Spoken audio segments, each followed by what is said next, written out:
a sluggo. Slant and go.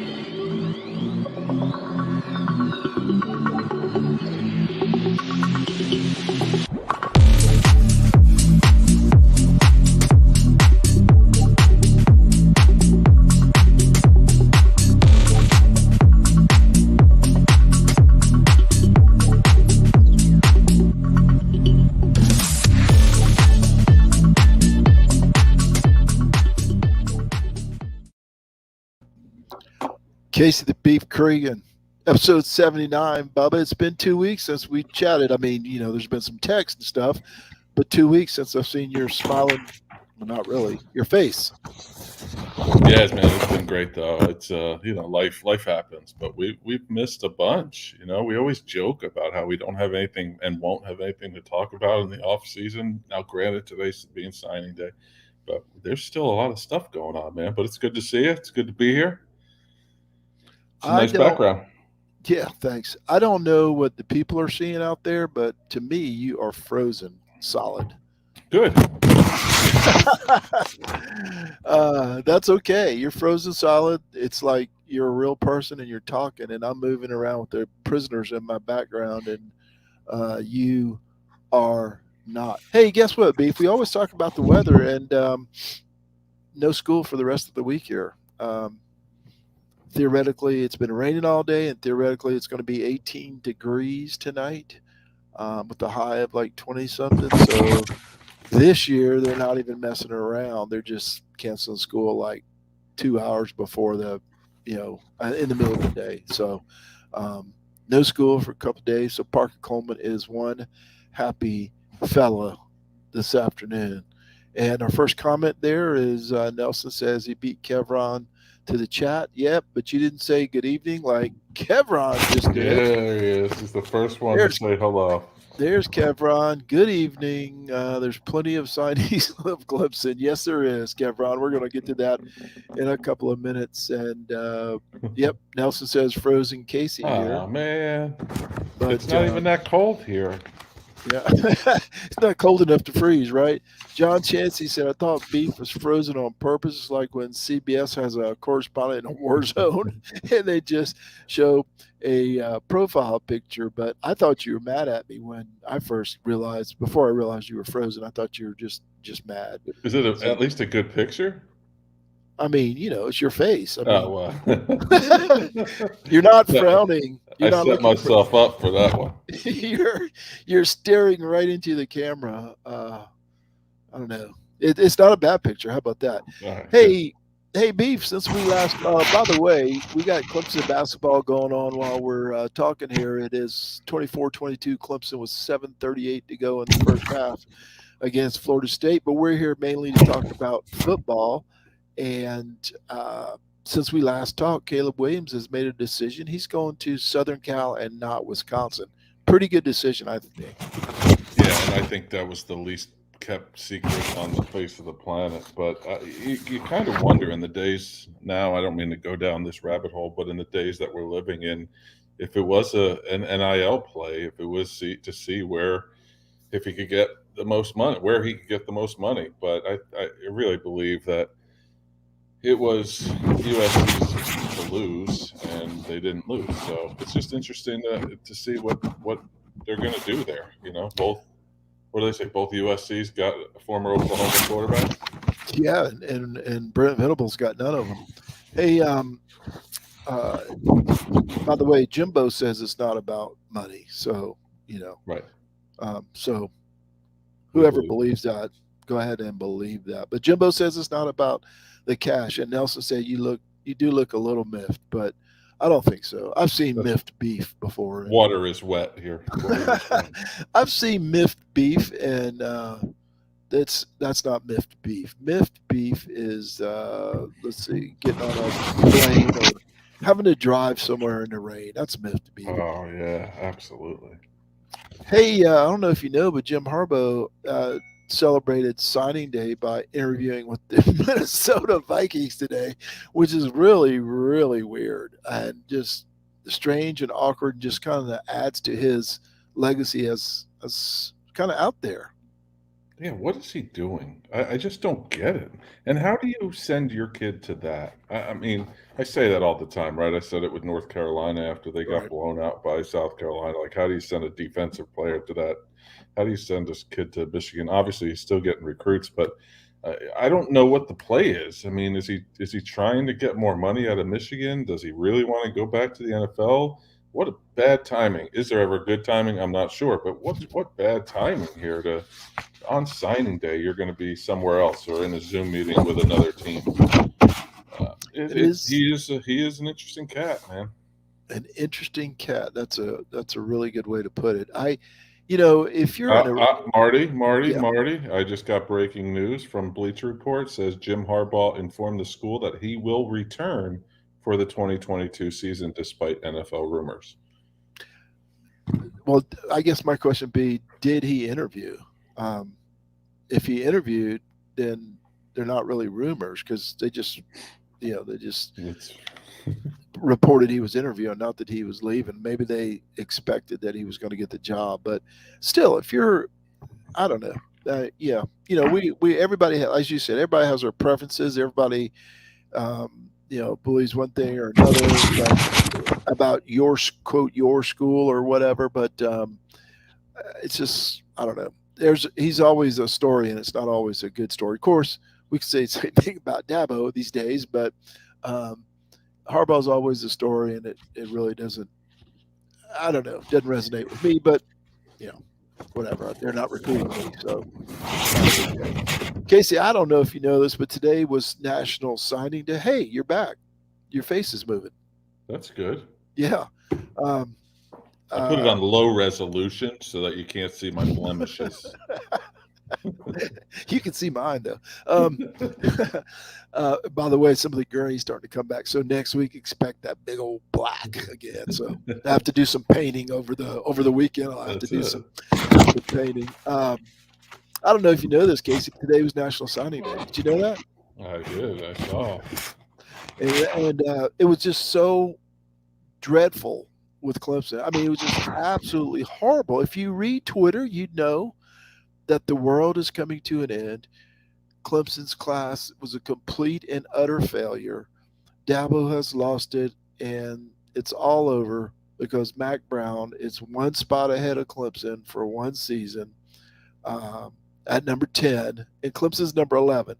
When you come in number 11 out of 130, it's not the best, but it's a downer for a lot of Clemson fans. And I wasn't mad at them. I was just fascinated, and it just seemed like they wanted to say something and they weren't sure what to say.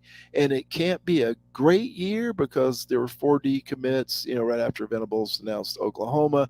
And they took a couple of guys who are developmental. We know that we've talked about it on text. We're going to talk about it some more tonight. But they're number 11. They're not number 111 or number 91 or 81 or 71 or 61 or 51, 41, 31, 21, number 11. There was years back when you were a young pup that you'd have been celebrating number 11. Success has killed all the fun of signing day.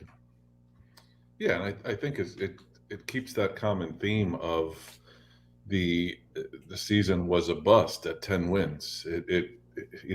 Fans aren't happy unless you're winning off-season recruiting wars, and I get it. I think having those decommitments sours anybody. I don't care how many stars these guys have. If you have a decommit, it sours the fan base. Like, I understand that. It soured me when those kids left. But when you see, I know we're going to get into it a little bit today. The day kind of started out on the wrong foot, I guess, even though you had Caden Story, a very highly rated kid. Well, kind of highly rated. He was highly rated for today's signing period. And that's a point that I will expound on later. And then, you get him, and that's a 4-star. And then you get the Andrew Paul running back, which was a big need for Clemson in this class. And he goes and picks Georgia seemingly, overnight. So I guess right when they had something that didn't go their way, it immediately soured the entire day, not to mention to get the 2 other 4 stars at the end of the day to close it out. I mean, I don't think it was funny and kind of concerning that two of my favorite people, especially on Twitter, battling each other today with Tiger Saw that. Commenter and Houston Burnett, and both can be right, in their Absolutely. assessment in their Twitter beef. But it is interesting, and I'm sorry to be long winded. That's my mo. But to be No worries. 11th in the country, and if they had gotten Paul, they would have been top 10 apparently based on the numbers, the addition.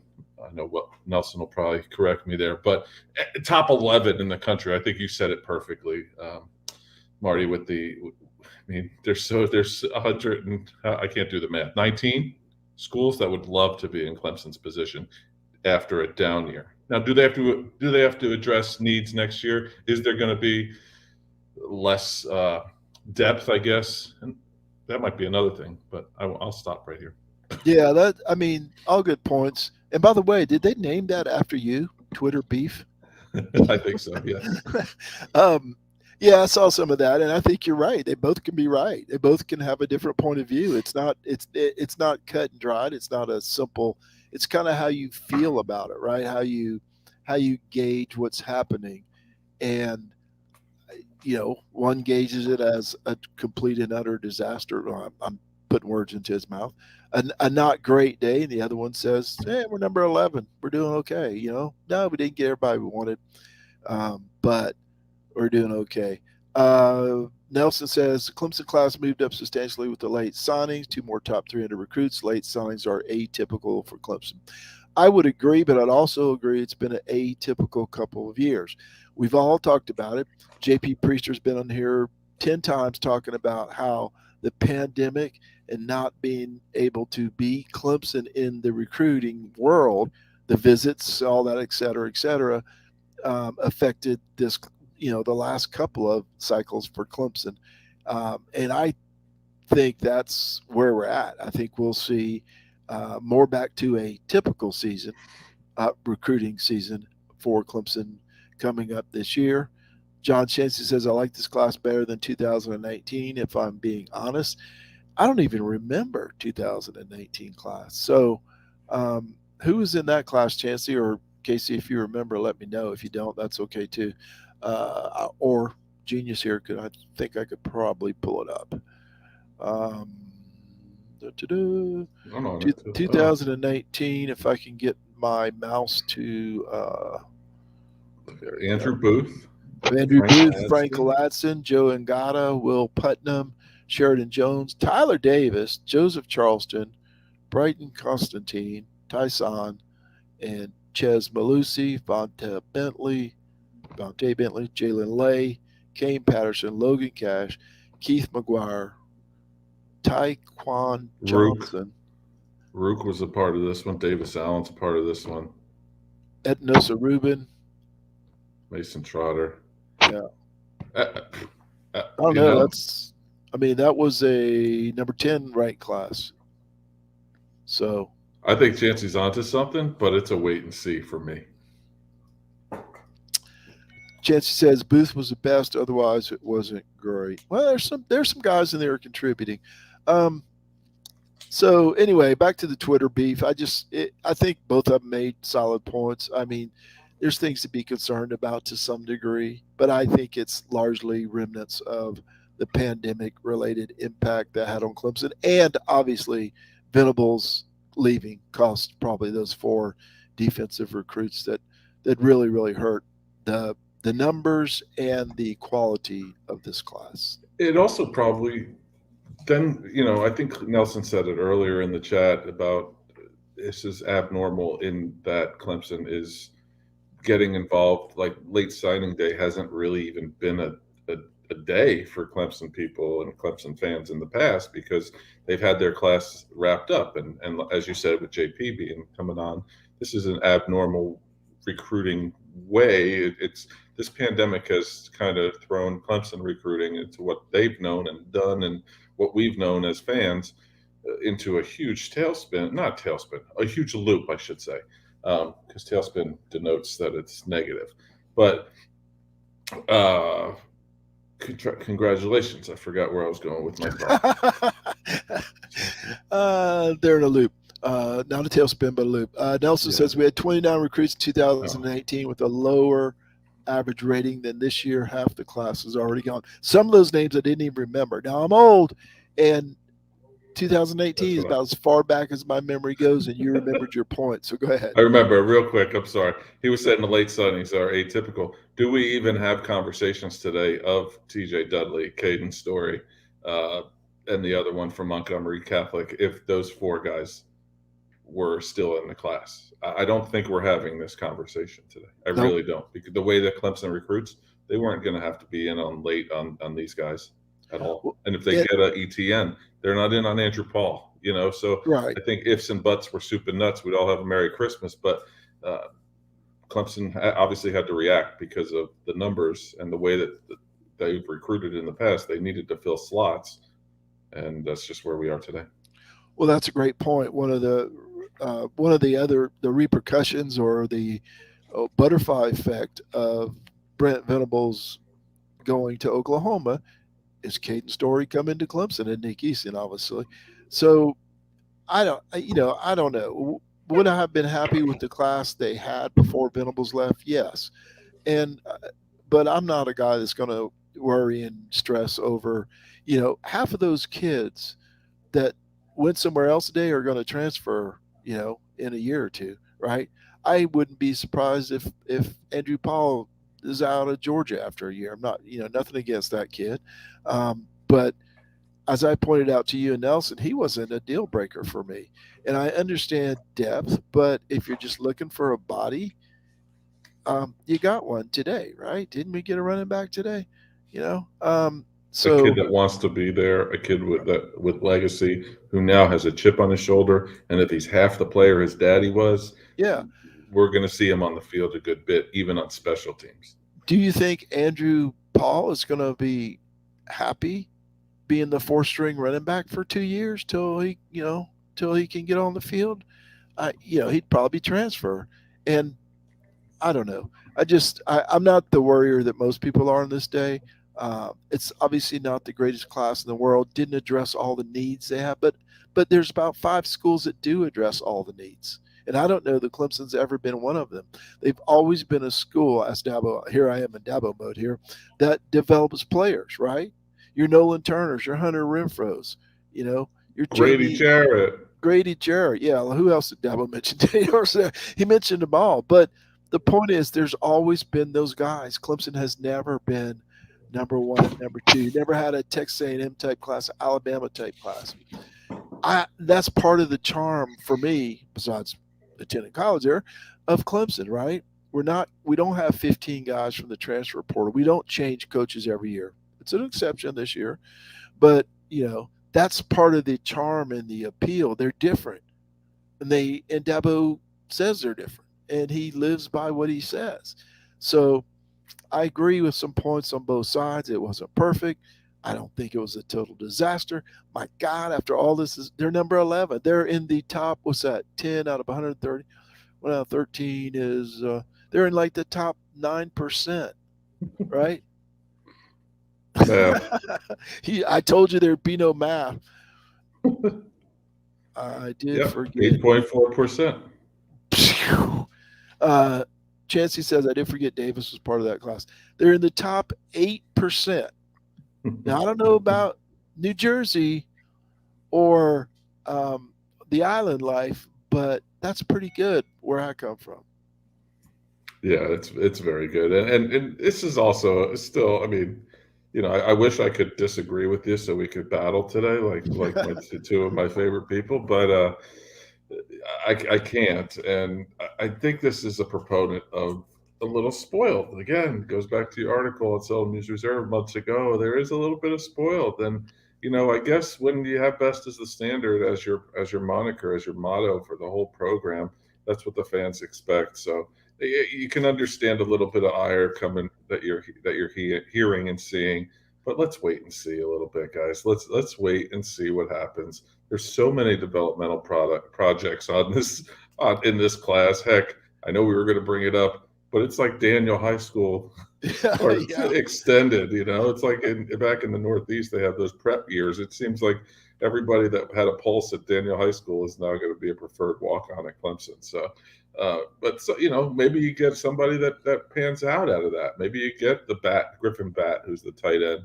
Maybe you get him to be able to be all right. Maybe you get Mickey Kahn's kid that ends up being a great punter because he's a safety / punter. Like you never know. Clay Sweeney's going to be the holder.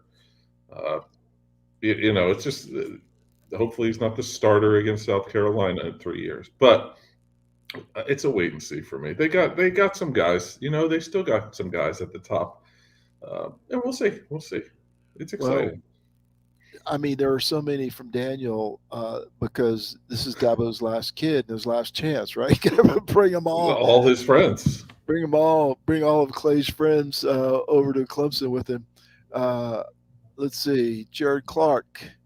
Tigers have got to get away with all the walk-ons. There are so many players out there that could be legitimate players to help the team stay in the mix. Got to stop grabbing kids when we need scholarship players. I'm going to say this. Casey and I have been texting back and forth and with different groups. We're part of different groups on the text. And I was the one pointing out, hey, there's a lot of guys in the 900s and 1000s here that Clemson had been signing recently. I'm going to say one of these guys turns out to be a player.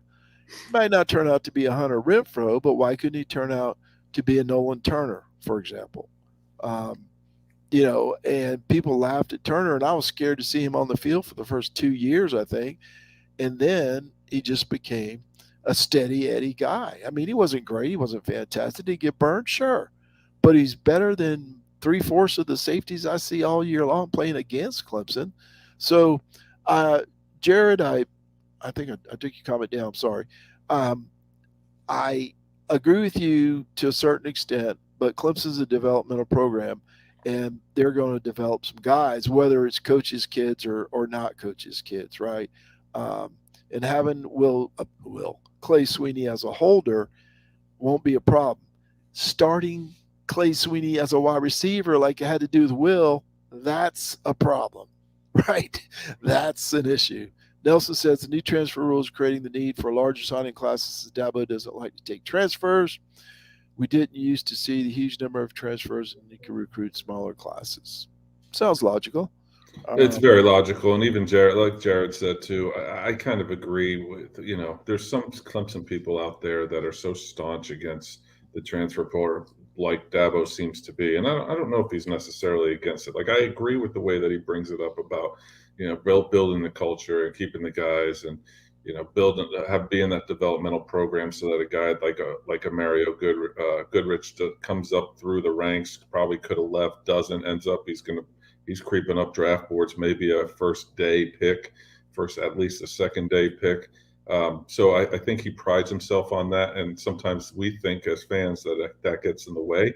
I think at some point he is going to have to dip into this portal. I think Danny Pearman's going to have to make some money in his director of scouting operations in trying to fill maybe some depth roles, but they're not going to go out and try to get a guy. I know they don't need this, but they're not going to, I'm using it for namesake, they're not going to go even talk to a guy like Spencer Rattler or a splash guy. It's just not going to happen. It's not in their MO. They're not going to go get Charleston Rambo, who went to Miami from Oklahoma. They're not going to be in that. They're going to go get a Hunter Johnson from Northwestern who's going to provide that third step, that leadership, that piece. I just really do. I think Clemson people really, and I'm not going to be the guy that convinces you this, but I think Clemson people have to understand that Dabo's not going to go out and get those splashy guys. He's going to go out and get depth guys. He's still going to keep his character deal. Maybe it's a guy that you recruited in the past that is unhappy somewhere else, that Dabo goes and tells him, hey, you're going to have to earn reps. You may be a third string guy, quarterback, running back, receiver, whatever, or you earn it, but it has to fit. And I just don't. We're not going to get. Clemson's not going to get that splashy guy ever. I mean, heck, who were they involved in this winter? 2 offensive linemen and Hunter Johnson. Yeah, I think the part that I think those people are missing is it's about more than football to Dabo. He wants those guys to graduate. The transfers aren't going to graduate typically, right? There's issues. There's transfer credit hours and all that kind of stuff, and they don't fit the culture. So if you're waiting and you're on Twitter saying we need to take transfers, not by the bucket load, but more than an occasional one, we being Clemson, it's not going to happen. Not under Dabo. So do you want Dabo or do you want all these transfers in a different culture? Right? I'll take Dabo every time. Well, he's won. I mean, Right. unfortunately, you get the coaches. They have egos, whether we like it or not. Dabo has an ego, good, bad, indifferent, doesn't matter. Can be both. He's won doing it his way. Right. I mean, sorry, I'm not protecting him or defending him, but like you can see it. He's won. It's like doing your job every day and it works and you're making a gajillion dollars. And one Right. day here comes this other, I don't even know. This is a terrible, terrible correlation. But somebody else comes in with a bigger, better way to do it, but you're still doing it and you're still successful. Yeah, maybe this guy is a flash in the pan, wins for a year, but you're still successful doing it your way. Like I can see both ways. I can. So this takes me back to the spoiled thing because two national championships in 3 years has Clemson fans believing every year should be a national championship year. If there's no better example than this, it's this year. Georgia, with all their resources, willing to take everybody, anybody, keep everybody on after arrest after arrest. Took them 41 years to win the national championship again. I told the story before when Clemson won in 2016. I told my wife, we'll never see it again in my lifetime. It's more than five-star and walk-on, five-star walk-ons, 5 stars and transfers to win the championship. There has to be luck in there. There has to be circumstances. It doesn't just happen because if it happened because you recruited the 5 stars, Georgia would have won 5. Florida State would still be on the top of the totem pole.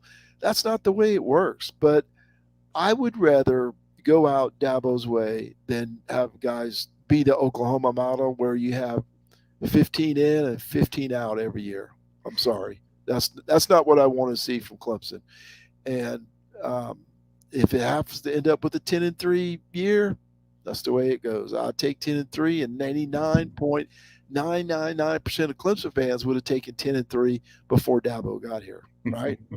I would have taken 10-3 one time while a student. Heck, I went a couple extra years just thinking maybe we'd get 10 wins.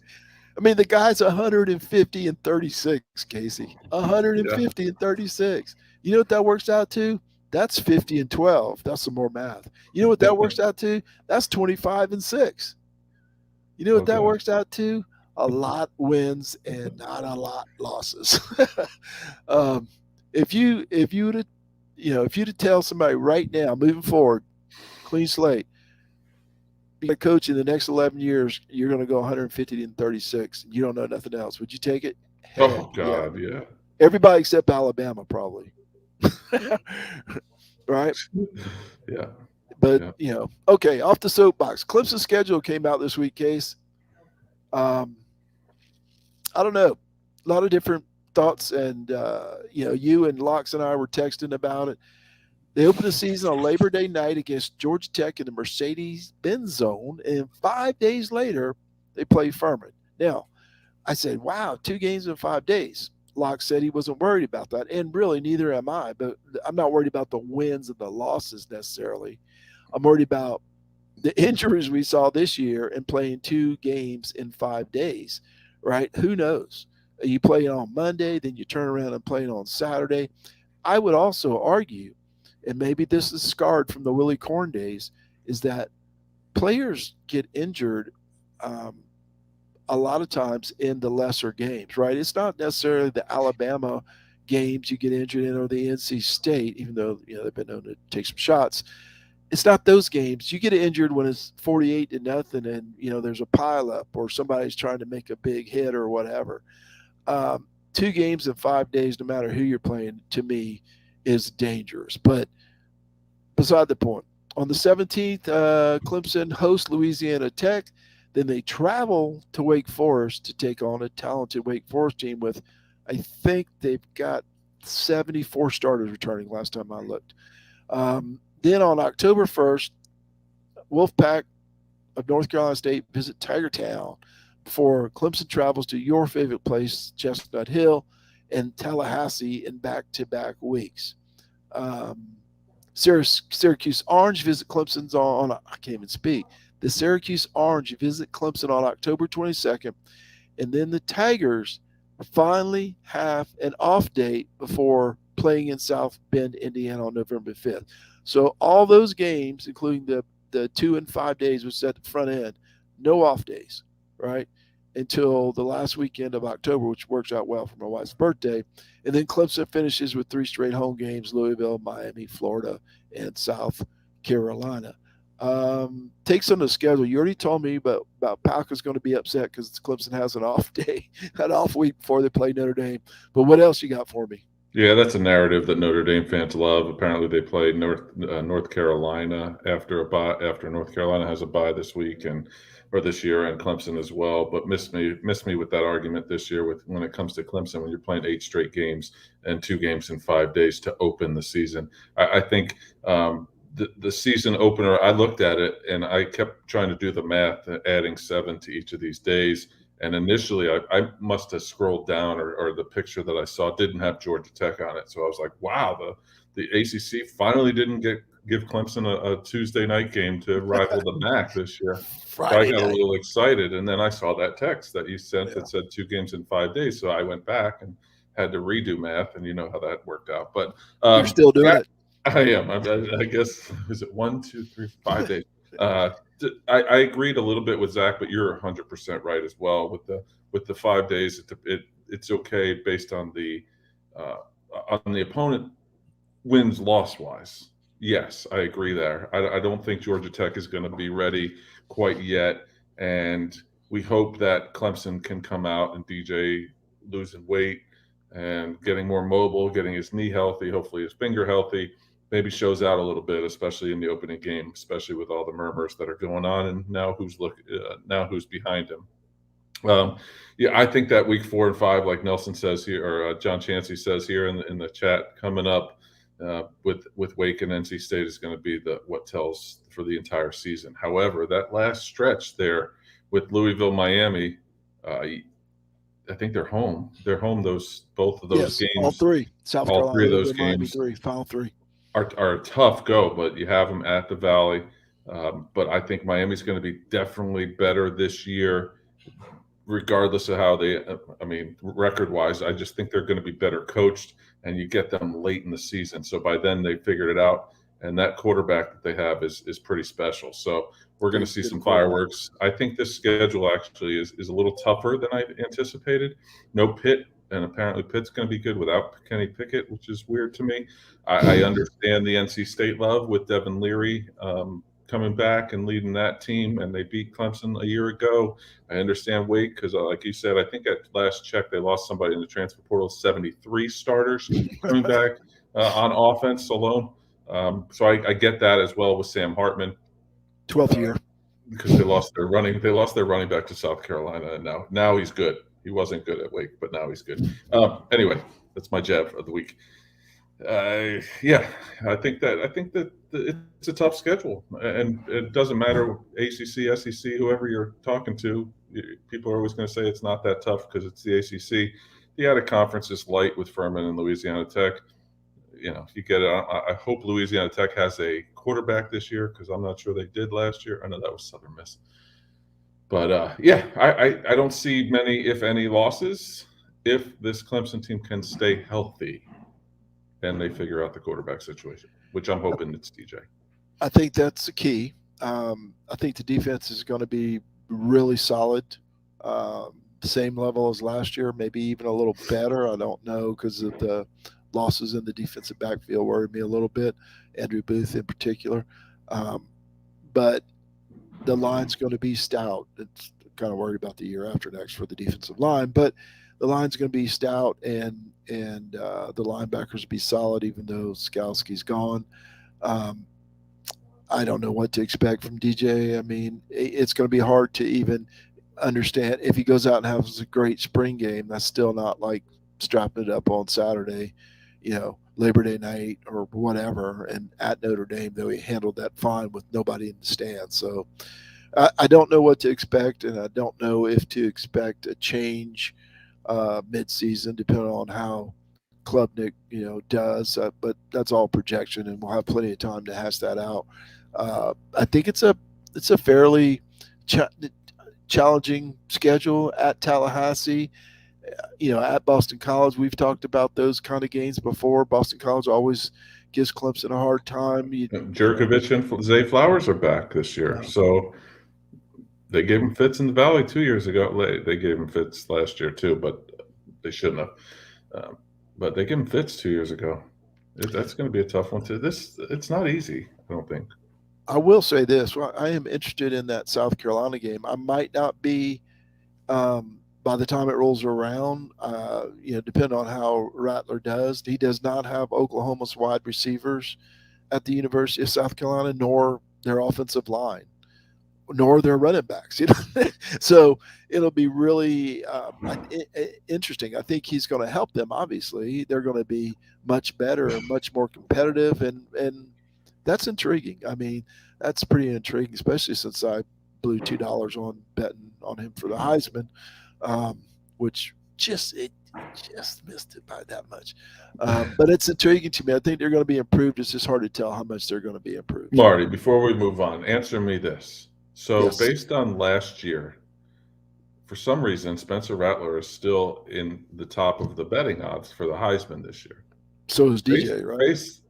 DJ wasn't in the one that I saw, but he was in a couple of them that I did see. But the one I'm talking about, it was Caleb Williams at 2. I forget who. Oh, Bryce Young was 1. Caleb Williams was 2. Spencer Rattler was 3. Based on what? That's just my question. Based on what? I think it's his brand and logo because it's really cool. It was pretty cool, yeah. Very cool NIL branding. And I'm a hater. I'm a South Carolina hater, so I get it. But I'm trying to be. I just don't understand the narrative that this guy's going to block for himself. Apparently, because that offensive line it didn't graduate or lose anybody, except now they're going to be better all of a sudden. It's kind of the North Carolina a year ago. They had an all returning offensive line, and they still weren't good this year. So I don't know why they're going to miraculously. But Rattler can move. Yeah.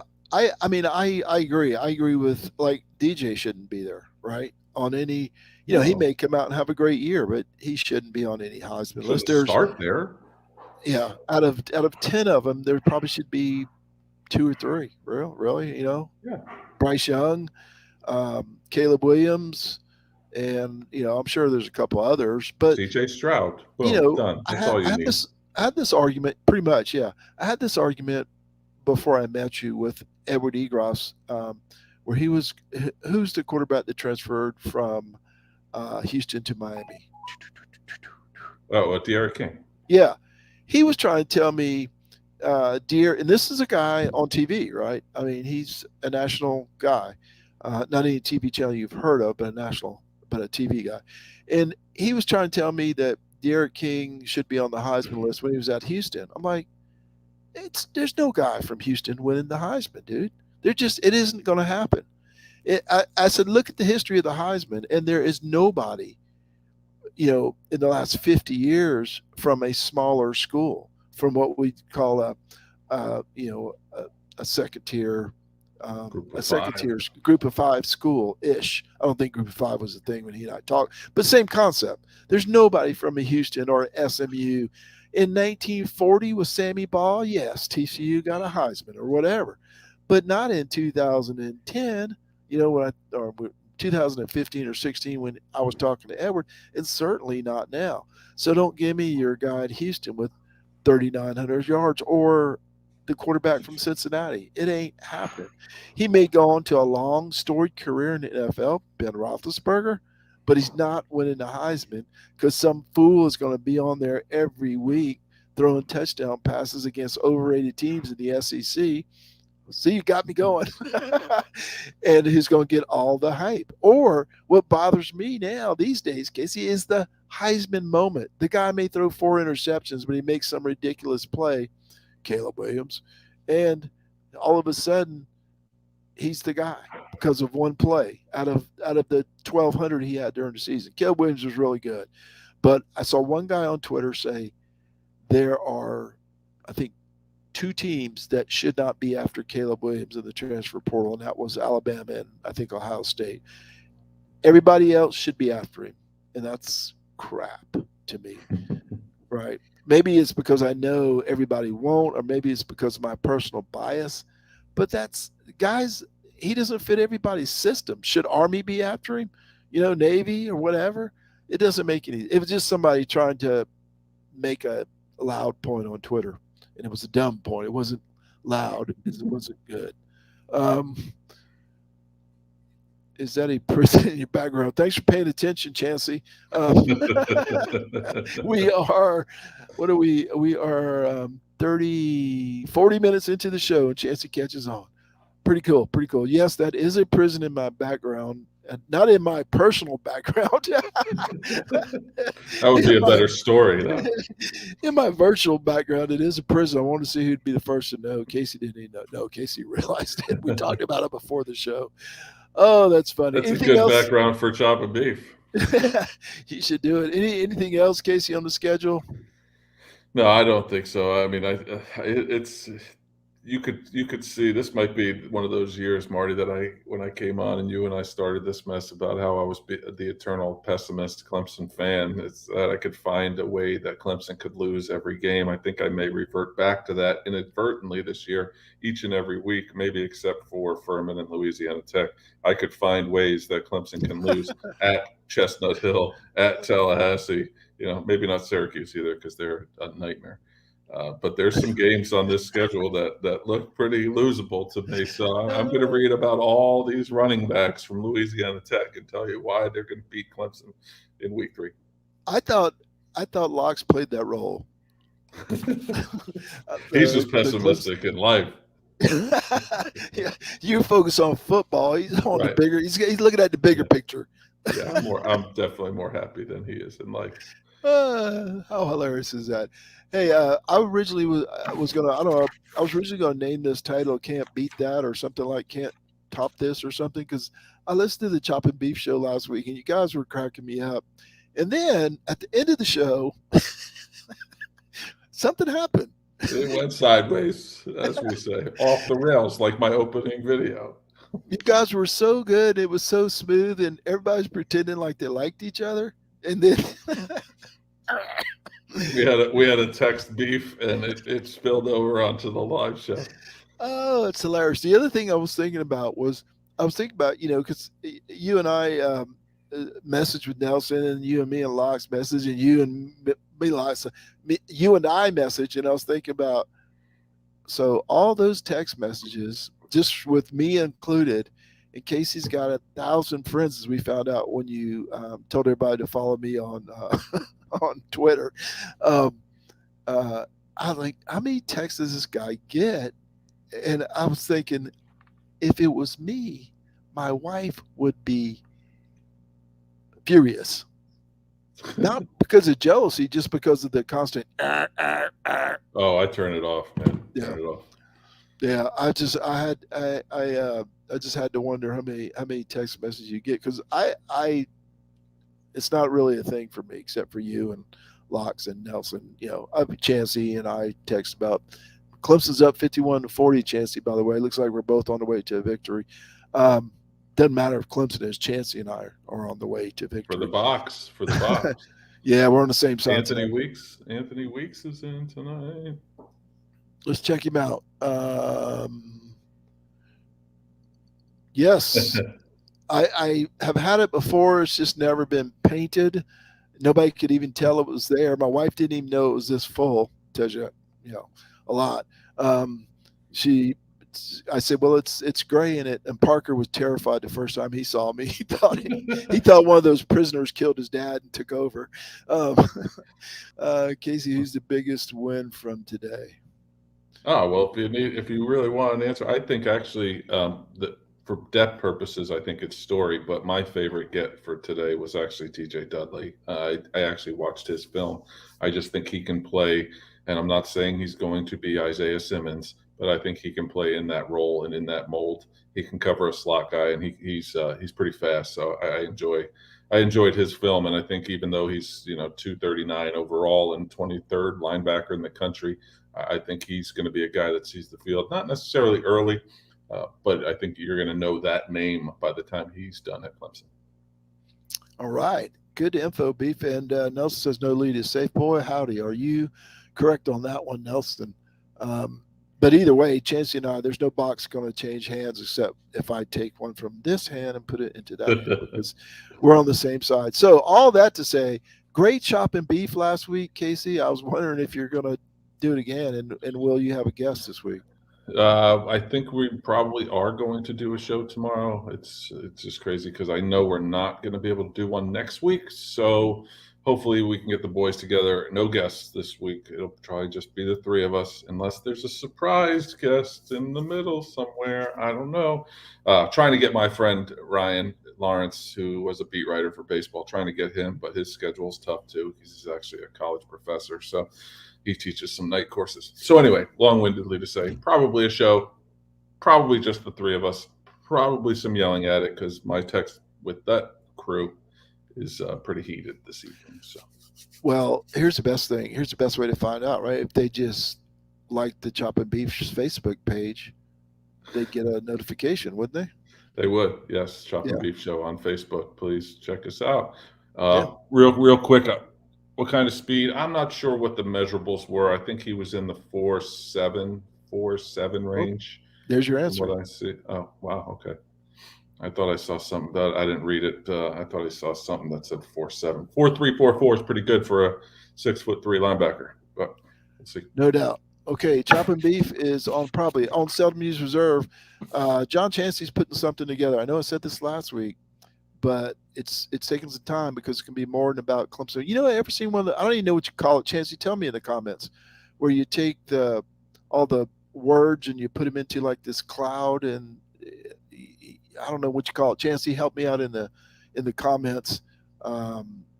Basically, he asked Clemson fans, what do you think about when you hear the word cloud? I was close. Word cloud.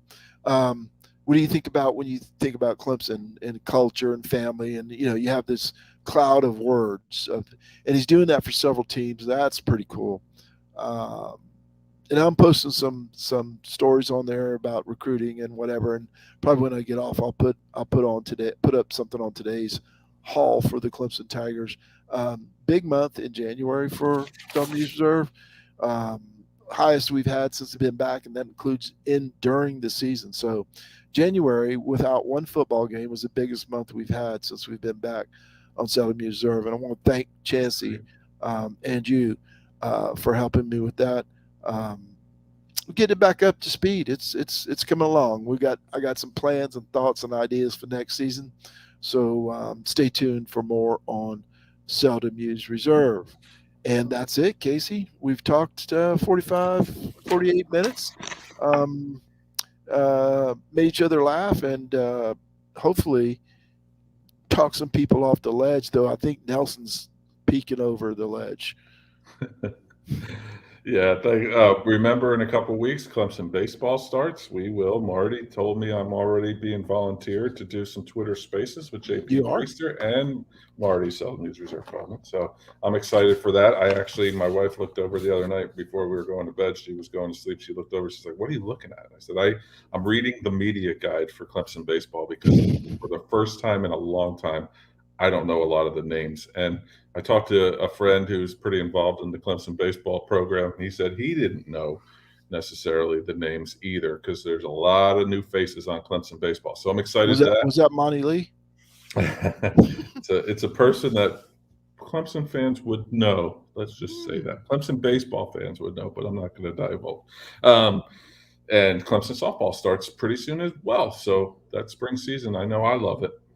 I know you love it. We're going sorry to interrupt. Before you get to the sign off, Yes, JP has agreed, and 3 of us are going to do some Twitter Spaces. I've never done it. You might have to run the show. We'll figure it I out. don't think that's hard, but I don't know. Yeah, there's no faces involved, so we should be good to go. But we're going to do some Twitter Spaces around the baseball, and to pay JP back.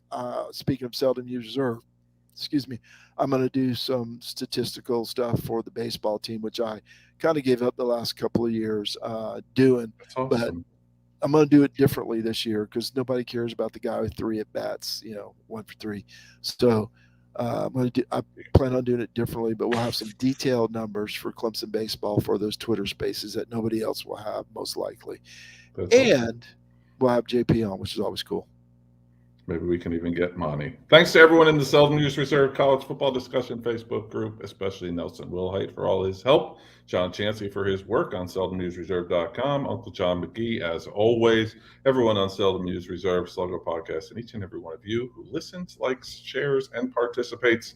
On behalf of Marty, Seldom Used Reserve Coleman, I am Casey the Beef Cregan. Thanks so much for joining us. We may see you next week. We're not sure. Right here on Sluggo. We'll figure it out when we figure it out. Clemson 57, Florida State 46, 14 minutes ago. Kiss of death. Go Tigers. I think we're done here.